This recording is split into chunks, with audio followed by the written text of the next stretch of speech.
अस्सलामुअलैकुम my brothers and sisters, hope आप सब खैरियत से होंगे। और आज हम लोग पढ़ेंगे features of C programming language. इससे पहले का वीडियो अगर आपने नहीं देखा है तो इस वीडियो के डिस्क्रिप्शन में जाइए, प्लेलिस्ट का लिंक मिलेगा आपको अल्टीमेट सी प्रोग्रामिंग का, उसमें जाकर प्रीवियस तमाम वीडियोस को देख के आइए। और मैं मान के चलूंगा कि आपने प्रीवियस वीडियोस को देख लिया है। तो इस वीडियो को शुरू करने से पहले मैं आपको ये याद दिलाना चाहता हूँ कि अगर अब तक आपने इस वीडियो को लाइक नहीं किया तो वीडियो को लाइक कर दिए, चैनल को सब्सक्राइब नहीं किया तो चैनल को सब्सक्राइब कर दीजिए, इस वीडियो को शेयर भी कर देना और अपना कमेंट भी डाल देना कि सीरीज पसंद आ रहा है कैसा। तो चलिए बिफोर वेस्टिंग एनी टाइम शुरू करते हैं feature of C programming language. ये वीडियो बहुत ही इंटरेस्टिंग होने वाला है।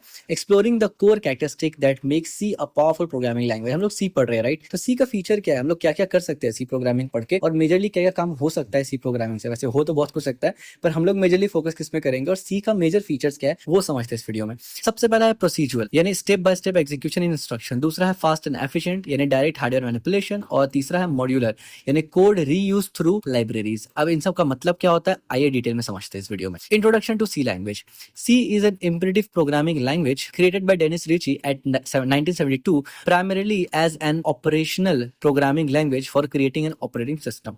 यानी C एक imperative programming language है जिसको डेनिस रिची ने क्रिएट किया था 1972 में, जो कि हिस्ट्री में हम ऑलरेडी पढ़ चुके हैं। प्राइमरीली इसका इस्तेमाल किया था ऑपरेशनल प्रोग्रामिंग लैंग्वेज है ये, जो कि क्रिएट किया गया था ऑपरेटिंग सिस्टम्स को बनाने के लिए। यानी सी बनने का मेन रीजन था ऑपरेटिंग सिस्टम, ठीक है? तो जाहिर सी बात है सी में सबसे अच्छा ऑपरेटिंग सिस्टम आप बना सकते हैं, सिस्टम ड्राइवर वगैरह बना सकते हैं। लेकिन सिर्फ इतना ही नहीं, इसके अलावा भी बहुत कुछ होता है। कोर कैरेक्टरिस्टिक आगे हम लोग डेडिकेटेड एक वीडियो पढ़ेंगे, डेडिकेटेडली मैं आपको पढ़ाऊंगा एक वीडियो में कि पूरा का पूरा सी का यूजेज किस किस डोमेन में, किस किस फील्ड में हो सकता है, ठीक है? आज हम लोग बेसिक लेवल पे फीचर समझ रहे हैं, ना कि एप्लीकेशन समझ रहे हैं सी प्रोग्रामिंग का। तो लो लेवल एक्सेस होता है direct manipulation of the computer memory, यानी कंप्यूटर का मेमोरी को आप डायरेक्ट मैनिपुलेट कर सकते हैं। दूसरा मिनिमल कीवर्ड, यानी simple and elegant syntax with a limited keyword. Limited keyword है सिंपल और एलिगेंट इसका कीवर्ड्स होता है। एलिगेंट स्टाइल है clean and readable code structure, इसका कोड स्ट्रक्चर क्लीन और रीडेबल है। इसका एक simple example, simple C program demonstrate core characteristic. Header file access किया यहाँ से, मेन लिया low level memory access, pointer बनाया यहाँ से, और इस तरीके से साइज ऑफ ये सब हम आगे पढ़ेंगे ये कैसे काम कर रहा है, और इस तरीके से एक सिंपल सा प्रोग्राम बना लिया हम, ठीक है? आइडियल फॉर सिस्टम प्रोग्रामिंग, सी का जो आइडियल है, यानी सी आइडियली इस्तेमाल होता है सिस्टम प्रोग्रामिंग में। This characteristic makes C excellent for system programming such as computer operating system and compiler development. Compiler design में भी और ऑपरेटिंग सिस्टम में भी सी का बहुत ज्यादा इस्तेमाल होता है। Procedural language and fast and efficient, क्या मतलब? Let's explore two key feature that make C stand out amongst programming language. यानी बाकी प्रोग्रामिंग लैंग्वेज में सी को स्टैंड आउट करता है दो पॉइंट, क्या बल्कि तीन बोलूंगा, एक तो फास्ट, दूसरा एफिशिएंट, और तीसरा ये प्रोसीजरल लैंग्वेज है और फंक्शनल लैंग्वेज भी है। सॉरी, प्रोसीजरल लैंग्वेज का मतलब क्या होता है? प्रोसीजर का मतलब क्या होता है? कोई काम का तरीका, कोई काम का प्रोसीजर करने का तरीका। Steps predetermined instruction are carried out step by step in the procedural language like C. A C program may have several function to execute a specific job. मतलब क्या है प्रोसीजरल लैंग्वेज का? मतलब क्या है, देखिए प्रोसीजरल अप्रोच कैसे होता है सी में। ये हमने हेडर फाइल लिया प्रिंट करवाने के लिए, सबसे एक फंक्शन बनाया जिसका नाम स्टेप 1 है, वो ये प्रिंट करेगा।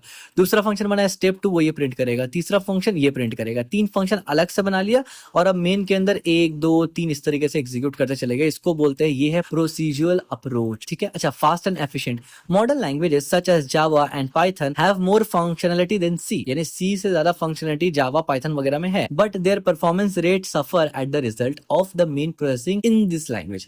यानी जावा हो गया, जावास्क्रिप्ट हो गया, पाइथन हो गया, ये सब में फंक्शनैलिटी आपको ज्यादा मिल जाएगा, लेकिन इसका स्पीड और परफॉर्मेंस में प्रॉब्लम हो जाता है। दैट्स वन रीजंस व्हाई जहां पर स्पीड क्रिटिकल चीज होता है तो वहां पर आप सी का इस्तेमाल करते हैं, इवन तो आपने पूरा अपना जो सॉफ्टवेयर है वो पाइथन या किसी और लैंग्वेज में क्यों ना बनाया हो, क्योंकि स्पीड अगर आपको चाहिए तो सी सबसे पहले होता है। डायरेक्ट हार्डवेयर मैनिपुलेशन इन सी, अब आप डायरेक्ट हार्डवेयर मैनिपुलेट कर सकते हैं सी में, जिसका एक एग्जांपल कोड हमने यहाँ पर दिया हुआ है, ठीक है? क्योंकि अभी हम लोग कोड नहीं पढ़ रहे हैं तो लिहाजा आप पॉज करके इसको एक्सप्लोर कर सकते हैं। नहीं भी समझ में आए कोई बात नहीं, आगे समझाऊंगा डिटेल। परफॉर्मेंस एडवांटेज क्या मिलता है सी में? The C programming language begin a middle level language. इससे पहले हमने काफी डिटेल में जब हिस्ट्री और इंट्रोडक्शन पढ़ा था तो हमने बताया था कि सी जो है वो मिडिल लेवल लैंग्वेज है। तो बेसिकली दो किस्म का लैंग्वेज नहीं होता है, लो और हाई, तीन किस्म का लैंग्वेज आप बोल सकते हो सकता है। और मोस्टली ये तीन किस्म का लैंग्वेज वो लोग ज्यादातर आपको बोलते हुए सुनेंगे जो हार्डवेयर पर्सपेक्टिव को ज्यादा अच्छे से जानते हैं, क्योंकि जो लोग हार्डवेयर में उतना ज्यादा डाइव इन नहीं करते, सीओए कंप्यूटर ऑर्गेनाइजेशन आर्किटेक्चर वगैरह में उतना डाइव इन नहीं करते, असेंबली में नहीं करते, वो कहते हैं कि सी सी प्लस प्लस ये लो लेवल लैंग्वेज है, पाइथन और जावास्क्रिप्ट वगैरह ये हाई लेवल लैंग्वेज है, जबकि ऐसा नहीं है। लो लेवल लैंग्वेज असेंबली होता है, हाई लेवल लैंग्वेज पाइथन होता है,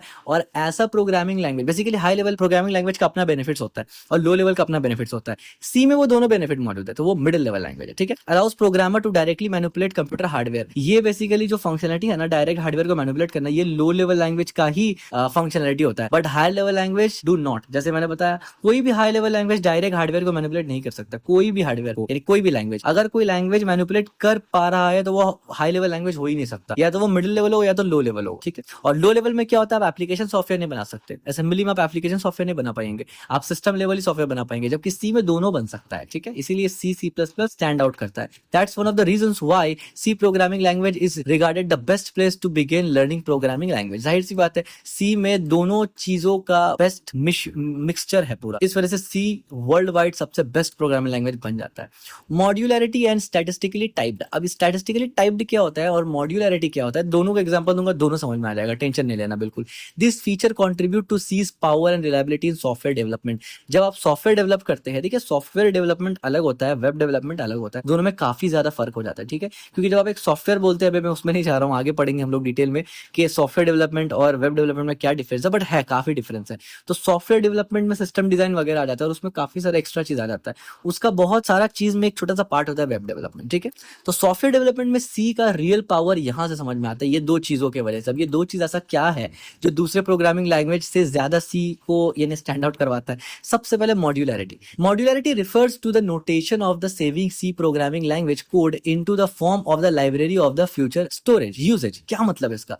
यानी जिस तरीके से हेडर फाइल्स को हम लोग एक्सेस कर रहे हैं, किसी और का लिखा हुआ कोड है, वैसे आप खुद एक अपना कोड लिख सकते हैं, और बार बार आपको पता है ऐसा कोड यूज होगा तो उसको लिख के एक फाइल में सेव कर लीजिए और अपना फाइल को हेडर फाइल की तरह एक्सेस करके अपना ही फाइल में से कोड को आप डायरेक्ट उठा के काम कर सकते हैं, इंस्टेड ऑफ पूरा का पूरा कोड हर बार लिखे। तो ये पावर प्रोवाइड करता है सी। हालांकि ये पावर बाकी प्रोग्रामिंग लैंग्वेज भी प्रोवाइड करते हैं, इसमें कोई डाउट नहीं है, बाकी प्रोग्रामिंग लैंग्वेज भी अपना लाइब्रेरी बना सकते हैं, ठीक है। This programming language can only achieve so much on its own, the majority of its power is content bye it's library. यानी मेजॉरिटी जो पावर आता है ना, मॉड्यूलरिटी से आता है, लाइब्रेरी से आता है। अब ये लाइब्रेरी क्या कॉन्सेप्ट है, फ्यूचर में कभी पढ़ेंगे, वो थोड़ा एडवांस कॉन्सेप्ट है, यानी प्रोग्रामिंग लैंग्वेज से थोड़ा हट के कॉन्सेप्ट आता है, ठीक है, लाइब्रेरीज का। अब यहाँ एग्जांपल देखिए, मॉड्यूलरिटी इन सी। मैंने एक मैथ यूटिल नाम का फाइल बनाया जिसमें मैंने ये डाल दिया, उसके बाद हमने एक मैथ यूटिल सी बनाया और एक मेन सी बनाया, यानी बेसिकली मैथ यूटिल एच। ये हमारा क्या है, एच हमारा एक हेडर फाइल है, ये हमारा फाइल का नाम है डॉट सी एक्सटेंशन से, और ये हमारा मेन फाइल है, ठीक है, ये अलग अलग फाइल है। अब हमने क्या किया कि आप देखिए मेन फाइल के अंदर इंक्लूड किया मैथ्स यूटिल, ये वाला जो हमने बनाया था, ये हमने बनाया था, राइट, ये हमारा फाइल है, इसको इंक्लूड किया और यहाँ से ऐड फंक्शन को डायरेक्ट कॉल कर लिया और यहाँ पर 2 नंबर पास कर दिया। तो जाहिर सी बात है रिजल्ट में क्या आएगा, बेसिकली ये जो मेन है ये एग्जीक्यूट हुआ। जैसे ही एग्जीक्यूट हुआ, प्री प्रोसेसर के वजह से, प्रीवियस वीडियो में हमने डिस्कस किया प्री प्रोसेसर कैसे काम करता है,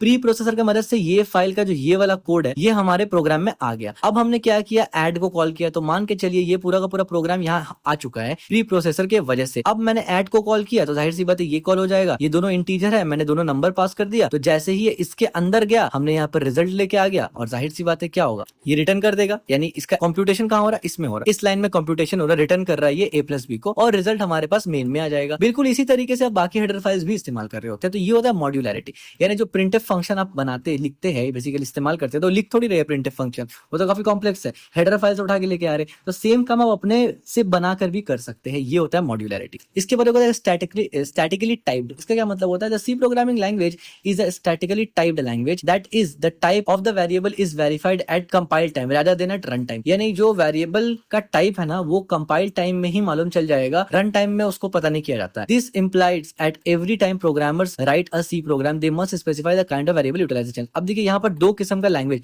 यानी एक क्लासिफिकेशन स्टैटिकली टाइप्ड और डायनामिकली टाइप्ड लैंग्वेज में एक क्लासिफिकेशन कर सकते हैं कि 2 किस्म का लैंग्वेजेस होता है, एक होता है स्टैटिकली टाइप लैंग्वेज, एक होता है डायनामिकली टाइप लैंग्वेज। इससे पहले वीडियो में हमने डिस्कस किया था इसको डिटेल से कि डायनामिकली टाइप लैंग्वेज वो होता है कि जो रन टाइम में इंटरप्रेट होकर एग्जीक्यूट हो जाता है और इस वजह से वहां रन टाइम एरर आता है, जबकि स्टैटिकली टाइप लैंग्वेज पहले पूरा कंपाइल होगा और उसमें कोई भी एरर ना हो सिंटैक्टिकली, उसके बाद जाके वो एग्जीक्यूट होगा। दैट्स वन रीजन व्हाई वहां पर रन टाइम एरर नहीं होता है। तो सी एक स्टैटिकली टाइप लैंग्वेज है। स्टैटिकली टाइप लैंग्वेज का मतलब ये है ना कि जो वेरिएबल का टाइप है वो कंपाइल टाइम में चेक हो जाता है और अगर कोई भी एरर होगा तो उसी वक्त थ्रो कर देगा, रन टाइम में नहीं आएगा। एग्जांपल के तौर पे हमने यहाँ पर लिखा एज और यहाँ लिखा 25, यहाँ लिखा हाइट, यहाँ इतना, यहाँ इतना, और यहाँ पर हमने बता दिया कि एज इंट ही होगा, हाइट फ्लोट में ही होगा और ग्रेड कैरेक्टर में ही होगा और नेम भी कैरेक्टर में होगा। अब अगर हम ये क्या करेंगे ना, एज के अंदर जाके हम स्ट्रिंग डाल के काम करेंगे तो ये एरर थ्रो करेगा। क्यों? क्योंकि एज को हमने ऑलरेडी इंट बता दिया, उसके अंदर आप स्ट्रिंग डाल ही नहीं सकते, तो ये कंपाइल टाइम में एरर दे देगा, आपको कोड एग्जीक्यूट करने का जरूरत ही नहीं पड़ेगा। लेकिन यही चीज अगर डायनामिकली टाइप लैंग्वेज में आप करेंगे ना, तो यहाँ तक का कोड पूरा चलेगा सही, इस लाइन पे आके वो एरर थ्रो करेगा, यानी रन टाइम एरर थ्रो करेगा। ठीक है, तो ये डिफरेंस है। आई होप आप समझ गए होंगे। Benefits of statically type language, हाँ एक और बात के दोनों में से बेस्ट स्टैटिकली टाइप लैंग्वेज ही होता है, ये बता रखिए। Dynamically type language as a user आपको थोड़ा सा फ्लेक्सिबिलिटी प्रोवाइड करता है, थोड़ा आपको ईजी लगता है, लेकिन अगर आप सॉफ्टवेयर डेवलपमेंट एस्पेक्ट से देखिए या फिर कोड में बग कम से कम आए उस एस्पेक्ट से देखें, तो स्टैटिकली टाइप लैंग्वेज हमेशा बेस्ट ही होता है in all scenario, no conditional, universally वो अच्छा होता है। That's one of the reasons why बहुत से लैंग्वेज में आज एक लेयर लगाया जाता है जिससे वो बेसिकली डायनामिकली टाइप लैंग्वेज होने के बावजूद भी आप उसको स्टैटिक टाइप लैंग्वेज में कन्वर्ट करते हैं। जैसे एग्जांपल के तौर पे एक जावास्क्रिप्ट लैंग्वेज है, ये डायनामिक टाइप लैंग्वेज है जावास्क्रिप्ट, लेकिन उसके ऊपर एक लेयर लगाया गया है टाइप स्क्रिप्ट का, जिससे आप जावास्क्रिप्ट में जब आप कोड लिखेंगे ना टाइप स्क्रिप्ट का सिंटैक्स इस्तेमाल करते हुए, तो वो स्टैटिकली टाइप्ड हो जाता है। ठीक है, जिससे कोड में एरर वगैरह कम आता है। Benefits of static type language, because statically encode language are quicker than dynamically type language. हाँ, ये एक और इंपॉर्टेंट पॉइंट है कि स्टैटिकली टाइप लैंग्वेज है वो जल्दी एग्जीक्यूट होता है डायनामिकली टाइप लैंग्वेज से। उसका पीछे रीजन क्या है? क्योंकि भाई एक बार में एग्जीक्यूट कर रहे हैं ना, ऑलरेडी आप उसको मशीन कोड में कन्वर्ट कर चुके हैं। लेकिन डायनामिकली टाइप लैंग्वेज में क्या होता है, एक लाइन कन्वर्ट करेगा, एक लाइन को एग्जीक्यूट करेगा, तो जाहिर सी बात है ओवरऑल टाइम, यानी जो कंपाइल टाइम है या जो कन्वर्जन टाइम है इंटरप्रेटर का, वो भी आपको लग रहा है, प्लस आपका एग्जीक्यूशन टाइम भी लग रहा है, क्योंकि दोनों साथ में कर रहा है। लेकिन अगर कंपाइलर है, यानी अगर स्टैटिकली टाइप लैंग्वेज है, तो कंपाइल टाइम तो अलग से आप करके कभी भी रख दीजिए, यानी कंपाइल टाइम आपने ऑब्जेक्ट कोड बनाया, मशीन कोड बना के रख दिया, जब एग्जीक्यूट करना हुआ तो सिर्फ एग्जीक्यूशन का टाइम आपको लेगा, यानी कंपाइल टाइम बच जाता है। आसान शब्दों में आपने दिमाग लगा लिया होगा। C is fast, statically typed also help catch error earlier in development process, improving code readability। जैसे हमने पहले ही कहा कि पहले वो एरर थ्रो कर देता है। Journal purpose language rich operators, अब C एक जर्नल पर्पस लैंग्वेज है। C's versatility and power operators set make it suitable for a wide range of application, यानी C ए बहुत ही वर्सेटाइल लैंग्वेज है, जर्नल पर्पस लैंग्वेज है, और इसका जो ऑपरेटर्स है वो बहुत ज्यादा पावरफुल है, जो कि वाइड रेंज ऑफ एप्लीकेशन में इसका इस्तेमाल करने के लिए आपको एक अपॉर्चुनिटी देता है। जर्नल पर्पस लैंग्वेज का मतलब इसमें बहुत सारा काम आप कर सकते हैं, कोई स्पेसिफिक काम के लिए नहीं बना। हालांकि इसमें ये बना था सिस्टम डिजाइन के लिए, यानी ऑपरेटिंग सिस्टम के लिए बना था, लेकिन ये है general purpose. The C programming language is utilized for a wide range of application, बहुत ज्यादा एप्लीकेशन के लिए। एप्लीकेशन का मतलब यहाँ सॉफ्टवेयर नहीं है, एप्लीकेशन का मतलब है कि इसका इस्तेमाल कहाँ कहाँ होगा, बहुत सारा डोमेन में इसका इस्तेमाल होता है। आगे जाकर डेडिकेटेड हमारा एक वीडियो आएगा जिसमें हम लोग सिर्फ ये डिस्कस करेंगे सी से बना क्या कर सकते हैं आप। From system programming to picture editing software, हाँ पिक्चर एडोबी वगैरह ये किसमें बना है, फोटोशॉप, ये सब सी में बहुत सारा पार्ट बना है उसका। ठीक है, क्योंकि स्पीड चाहिए आपको। ऑपरेटिंग सिस्टम मेजरली इसमें बनता है, यानी बहुत ज्यादा तादाद पे बनता है, जिसमें आप विंडोज बना सकते हैं, लिनक्स, आईएसओ, एंड्रॉइड, ओएसएक्स वगैरह सब कुछ, और डेटाबेस भी बहुत भारी मात्रा में बनता है। ठीक है, पोस्टग्रेसक्यूएल, ओरेकल्स, माइस्क्यूएल, एमएसक्यूएल, सर्वर्स वगैरह भी बनते हैं। ठीक है, rich set of built in operators, अब सी में बहुत ज्यादा rich set of built in operators, यानी कई प्रकार के ऑपरेटर्स सी प्रोवाइड करता है, जिससे भी ये एक बहुत ज्यादा पावरफुल लैंग्वेज बन जाता है। It is a diverse language with a large range of built in operators that may be used to write complicated and simple C language, यानी सिंपल से लेकर कॉम्प्लिकेटेड टाइप का आप प्रोग्राम लिख सकते हैं, क्योंकि वहां पर जो बिल्ट इन ऑपरेटर्स है ना वो बहुत ज्यादा देते हैं। और सबसे अच्छी बात है ये बिल्ट इन ऑपरेटर्स, यानी आपको अलग से इस्तेमाल नहीं करना पड़ रहा कोई लाइब्रेरी वगैरह। Example of a C program, जैसे कि इंट आप यहाँ पर इस्तेमाल करते हैं, एक एग्जांपल है, ए और बी हमने एग्जांपल ले लिया यहाँ पर। अब यहाँ पर आप देखिए एक ऑपरेटर है प्लस, एक एडिशन के लिए, एक सब्ट्रैक्शन के लिए, एक मल्टीप्लिकेशन के लिए, एक डिवीजन के लिए, और एक मॉड्यूलस। मॉड्यूलस का मतलब क्या होता है, बेसिकली दो नंबर को डिवाइड करने के बाद जो रिमाइंडर बचेगा वो रिजल्ट आएगा, तो यहाँ पर हमने रिमाइंडर लिख दिया। ठीक है, इसके बाद बिटवाइज ऑपरेटर्स भी आते हैं, यानी बिट मैनिपुलेशन के लिए आते हैं, बिट को सरकाने वगैरह के लिए। ठीक है, तो बिटवाइज एंड होता है, बिटवाइज और होता है, बिटवाइज एक्सॉर होता है, इसी तरह से लेफ्ट शिफ्ट और राइट शिफ्ट। अब ये चीज हमारा एक और प्लेलिस्ट है, computer organization architecture all topic explain, उसमें अब अगर आप जाएंगे तो बिटवाइज वगैरह को, और बिटवाइज क्या हमने तो पूरा का पूरा सीओए कवर करवाया उसमें बहुत डिटेल से।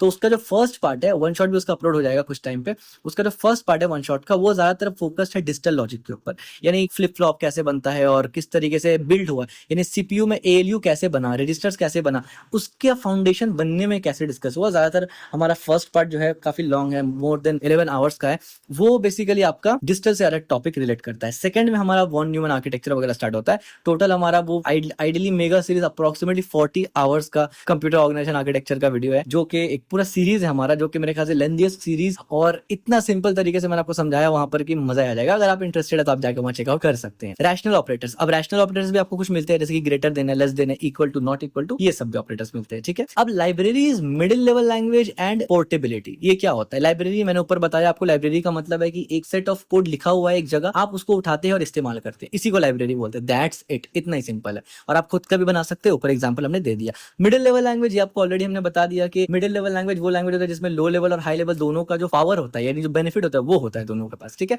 और वो सी प्लस प्लस गिना चुना लैंग्वेज ही है। एंड पोर्टेबिलिटी, पोर्टेबिलिटी का मतलब है कि भाई कोड जहां मर्जी इस्तेमाल करो, हर जगह चलेगा, ठीक है, पोर्टेबल है। This feature contributes versatility and wide spread adoption, यानी ये तीन चीज जो सी में मौजूद है, इस वजह से सी वर्ल्ड वाइड, जैसे हमने फर्स्ट वीडियो में कहा था कि वन ऑफ द मोस्ट इस्तेमाल होने वाला सी लैंग्वेज पूरा दुनिया में, प्लेनेट में, तो उसका रीजन यही है। सबसे पहला है library and rich functions. Robust C library and function make it possible for even inexperienced programmer to develop with ease, यानी लाइब्रेरी इतना अच्छा मौजूद है ना कि आपको स्क्रैच से कोड नहीं लिखना पड़ता, आप लाइब्रेरी इस्तेमाल करके अच्छा चीज बना सकते हैं। और लाइब्रेरी बेसिकली बनता ही इसी मकसद के लिए, क्या क्या बहुत ज्यादा लो लेवल या बहुत ज्यादा इन डिटेल में ना जाए, आप बना हुआ चीज को, किसी का बना हुआ चीज को इस्तेमाल कर ले, ठीक है, ये होता है लाइब्रेरी। और बहुत ज्यादा रिच लाइब्रेरी है, बहुत ज्यादा सही, बड़ा, मतलब जिसको हम लोग अपने जमाने में कहते हैं खतरनाक लाइब्रेरी है सी का, ठीक है।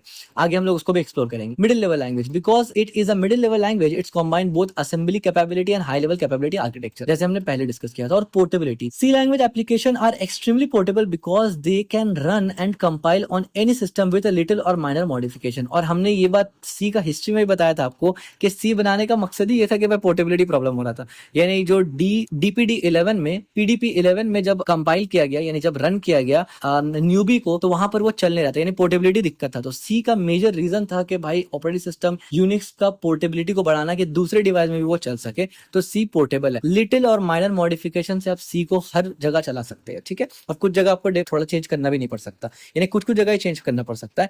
Example of C standard library, अब देखिए यहाँ पर कुछ स्टैंडर्ड लाइब्रेरी का हमने एग्जाम्पल दिया। स्ट्रिंग लाइब्रेरी यहाँ पर है, मैथ्स लाइब्रेरी है, स्टैंडर्ड लाइब्रेरी है, और एस स्टूडियो तो आपको पता ही है, स्टैंडर्ड इनपुट आउटपुट लाइब्रेरी है। इसमें मेमोरी एलोकेशन वगैरह आपको मिल जाता है, इसमें स्ट्रिंग मैनिपुलेशन मिल जाता है, और इसमें फंक्शंस मैथमेटिकल वगैरह मिल जाता है। और इसका इस्तेमाल भी कुछ इस तरीके से आगे ये सब पढ़ेंगे हम लोग, टेंशन नहीं लेना। पावर ऑफ द लाइब्रेरी, भाई लाइब्रेरी बहुत पावरफुल होता है किसी भी प्रोग्रामिंग लैंग्वेज में, बिलीव करिए। एक बार आपको प्रोग्रामिंग लैंग्वेज आ गया ना, उसके बाद कोड लिखने में आपको इतना मजा आएगा कि बना बनाया लाइब्रेरी मिल जाएगा आपको, और आपको वो लाइब्रेरी का अंदर का चीज समझ में भी आने लगेगा। अगर आप एक अच्छा लेवल पे कोडर बन रहे हैं तो तब आपको मजा भी आएगा कि आपको रीयूज नहीं करना पड़ रहा। और बाजू का आप जब अपना आपका अगर कभी कभी ऐसा होता है ना कि एडवांस लेवल पे आप पहुंच गए काफी, और कोई लाइब्रेरी आप इस्तेमाल कर रहे हैं, तो इवन आपके दिमाग में यहाँ तक का एनालॉजी आप लगा लेते हैं कि ये लाइब्रेरी ऐसा कोड लिखा है, इसको और बेहतर तरीके से लिखा जा सकता था। तब आप जाते हैं गेटअप पे पुल रिक्वेस्ट मारते हैं, और उसको पूरा, मतलब ये होता है ना जिसको हम लोग कहते हैं ओपन सोर्स कंट्रीब्यूशन, तो ये होता है ओपन सोर्स। तो इसके लिए लेवल को थोड़ा अपग्रेड करना पड़ता है, और इसलिए तो हम यहाँ पर है कि आपका लेवल को अपग्रेड कर। C has its own library for solving common issue, अब सी के पास अपना लाइब्रेरी है कॉमन प्रॉब्लम को सॉल्व करने के लिए। This library provide a pre written function that programmers can use to perform common task. कुछ कॉमन टास्क है जो हर वक्त जरूरत पड़ता है, उसके लिए जो सी में नहीं है, उसके लिए अलग अलग लाइब्रेरी है, फेमस लाइब्रेरी। जैसे एग्जांपल ऊपर देखिए ना, प्रिंटफ फंक्शन, यानी स्टूडियो एच से हम लोग स्टैंडर्ड इनपुट आउटपुट फंक्शन को निकालते हैं, तो वो हमेशा इस्तेमाल करना होता है, तो हमेशा इंक्लूड कर लेते हैं, वो इनबिल्ट नहीं है सी में, ठीक है। Saving time and effort of the development, अब जाहिर सी बात आप खुद से बैठ के अगर प्रिंटफ फंक्शन लिखना स्टार्ट करें तो फिर हो गया सुबह, आप प्रोग्रामिंग कर ही नहीं पाएंगे, क्योंकि प्रिंटफ फंक्शन काफी कॉम्प्लेक्स है। Easy to extend and summary, C extensibility make it a language that can grow your as need, यानी ग्रो विथ योर नीड। यानी सी एक ऐसा लैंग्वेज है ना कि आप उसको इजीली एक्सटेंड और मैनेज भी कर सकते हैं। तो इजी टू एक्सटेंड, बहुत सारा कोड, और इसमें इजी टू एक्सटेंड में ये भी मैटर करता है कि कोड मॉड्यूलर एक स्ट्रक्चर है कि नहीं है, जो प्रीवियस वीडियो हमने पढ़ा था। अगर कोड मॉड्यूलर और एक स्ट्रक्चर ऑर्गेनाइज नहीं है, तो सी में भी एक्सटेंड करने में आपको हालत खराब हो जाएगा, आप नहीं कर पाएंगे, ठीक है। तो कोड का मॉड्यूलरिटी और यानी जो ऑर्गेनाइजेशन है वो अच्छा होना चाहिए, but still in compare to other आप इसको ज्यादा अच्छे से मैनेज कर सकते हैं। C programming programs built in C में बी एक्सटेंडेड, इसको एक्सटेंड किया जा सकता है, यानी जो सी प्रोग्राम बिल्ट इन, यानी सी में जो प्रोग्राम बने हैं उसको एक्सटेंड किया जा सकता है। Which imply that after program is written within it additional feature and action can be added to it, यानी मान लीजिए आपने एक फीचर बनाया, उसमें आप कुछ ऐड करना है, आप ये कर सकते हैं easily. Example of extending C program, यहाँ पर एग्जांपल दिया, ओरिजिनल कोड क्या था, कैलकुलेट ए बी, यानी ओरिजिनल कोड सिर्फ इतना ही था कि आप ए और बी को कैलकुलेट कर सकते हैं, यानी दो नंबर को लेकर प्लस कर सकते हो, इसके अलावा कोई ऑप्शन नहीं था आपके पास। आपने उसको एक्सटेंड कर दिया एडिशनल फीचर के साथ। मान लीजिए आप कैलकुलेटर बना रहे हैं, तो आपने एक माइनस के लिए ऐड किया, मल्टीप्लाई के लिए ऐड किया, डिवाइड के लिए ऐड किया, तो आप देखिए कितना छोटा सा अलग से कोड लिखा, इसको बदलना भी नहीं पड़ा, तो काम चल गया। Summary of a C language feature, अब सी लैंग्वेज का फीचर क्या क्या देखा था, ये उसका समरी देखते हैं। सबसे पहले तो भाई प्रोसीजर लैंग्वेज था, ये फास्ट था और एफिशिएंट था, मॉड्यूलरिटी प्रोवाइड करता था, स्टैटिकली टाइप लैंग्वेज था, जनरल पर्पस लैंग्वेज है, रिच ऑपरेटर्स है, जैसे हमने पढ़ा बिटवाइज वगैरह, लॉजिकल एंड ये सब कुछ। इसका रिच लाइब्रेरी भी है बहुत ज्यादा, बहुत मतलब अच्छा लाइब्रेरी है। मिडिल लेवल लैंग्वेज है, जाहिर सी बात assembly plus high level feature. ओहो, ये तो भैया गड़बड़ कर दिया मैंने, यहाँ पर कलरिंग का प्रॉब्लम हो चुका है, इसको मैं 1 सेकंड में ठीक करता हूँ। चलिए मैंने यहाँ से खोपड़ी चला के इसको ठीक कर लिया, वही मैं भी सोच रहा हूँ कि इतना खाली जगह क्यों है यहाँ पर। हाँ, तो ये प्रोसीजर लैंग्वेज है, उसका मतलब यहाँ पर स्टेप बाय स्टेप एग्जीक्यूशन होता है। फास्ट एंड एफिशिएंट, इसका मतलब डायरेक्ट हार्डवेयर मैनिपुलेशन होता है। मॉड्यूलरिटी कोड है, मतलब कोड रीयूजेबल कर सकते हैं through library. Statically type language है, मतलब type checking eight compile time हो जाता है। जनरल पर्पस है, यानी वाइड रेंज ऑफ एप्लीकेशन यहाँ हो जाता है। रिच ऑपरेटर्स है, यानी पावरफुल बिल्ट इन ऑपरेटर्स मौजूद है यहाँ पर। रिच लाइब्रेरी है, यानी प्री डिफाइंड फंक्शंस आपको मिल जाता है बहुत ज्यादा। मिडिल लेवल लैंग्वेज है, यानी असेंबली प्लस हाई लेवल का फीचर मिल जाता है, पोर्टेबिलिटी मिल जाता है, रन ऑन एनी सिस्टम, किसी भी सिस्टम में रन कर सकते हैं, और इजी टू एक्सटेंड है, add feature over a time. मेरे ख्याल से इतना फीचर्स इनफ होता है सी प्रोग्रामिंग में मोटिवेशन लेने के लिए कि हाँ भाई सी पढ़ना है हमें, ठीक है। और वैसे भी सेमेस्टर पास करना है, मजबूरी में भी पढ़ना ही पड़ेगा आपको। वाई सी रिमेन्स रेलिवेंट, लेकिन बिलीव में अगर सी प्रोग्रामिंग अच्छे से पढ़ लेते हैं ना, फ्यूचर में कोई भी लैंग्वेज आपको पढ़ना इजी हो जाएगा, पूरा का पूरा प्रोग्रामिंग का कॉन्सेप्ट आपके लिए इजी हो जाएगा। वाई सी रिमेनिंग रेलिवेंट, सी अभी भी रेलिवेंट क्यों है?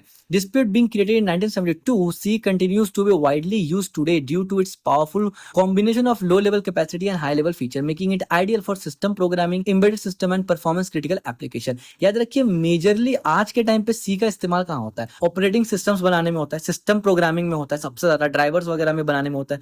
दूसरा मेजरली इस्तेमाल होता है एम्बेडेड सिस्टम में। अब ये दोनों ही चीज सॉफ्टवेयर डेवलपमेंट से थोड़ा दूर है, यानी एप्लीकेशन डेवलपमेंट जो करते हैं ना, उनसे ये काफी दूर है। वो एम्बेडेड सिस्टम से काफी दूर रहते हैं, इसलिए वो सी से भी दूर रहते हैं। सिस्टम प्रोग्रामिंग वो तो ऑपरेटिंग सिस्टम वालों के से रिलेटेड हो जाता है, उससे भी वो दूर रहते हैं एप्लीकेशन वाले। लेकिन एक पॉइंट ऐसा है जहां एप्लीकेशन प्रोग्रामिंग वाले भी आ जाते हैं सी का मदद लेने के लिए और बोलते हैं कि भैया मदद कर दो, क्योंकि तुम्हारे बिना चारा नहीं है। जैसे कि फॉर एग्जांपल गेम डेवलपमेंट जब आप करते हैं, उसमें आप अलग प्रोग्रामिंग लैंग्वेज इस्तेमाल करते हैं, आप सी शार्प इस्तेमाल करते हैं, कभी आप जावा इस्तेमाल करते हैं। इस तरीके से कोई एप्लीकेशन आप बनाते हैं, स्ट्रीमिंग वेबसाइट बना रहे हैं, रियल टाइम जैसे कि स्टॉक मार्केट की कोई वेबसाइट बना रहे हैं, अब ये एप्लीकेशन लेवल सॉफ्टवेयर है। यहाँ पर आप जावास्क्रिप्ट इस्तेमाल करेंगे फ्रंट एंड के लिए, बैक एंड के लिए पाइथन इस्तेमाल करेंगे, नोड, जावा, ये सब इस्तेमाल करते हैं। सी का यहाँ इस्तेमाल नहीं होता। लेकिन जब भी आप स्ट्रीमिंग कर रहे होते हैं, रियल टाइम कम्युनिकेशन कर रहे होते हैं, not communication, real time streaming कर रहे होते हैं, इसी तरीके से परफॉर्मेंस क्रिटिकल एप्लीकेशन चाहिए, स्पीड, फॉर एग्जांपल पबजी खेल रहे हैं, गोली मारना है आपको, तो लेटेंसी वहां कम होना चाहिए। आप फायर अभी कर रहे 2 सेकंड बाद जाके बंदा को गोली लग रहा है, मजा नहीं आएगा आपको खेलने में। आप घुसा भी मार रहे हो और 2 सेकंड बाद जाके लग रहा है, नहीं, लात घुसा बराबर पड़ना चाहिए, तब मजा आता है खेलने में, ठीक है।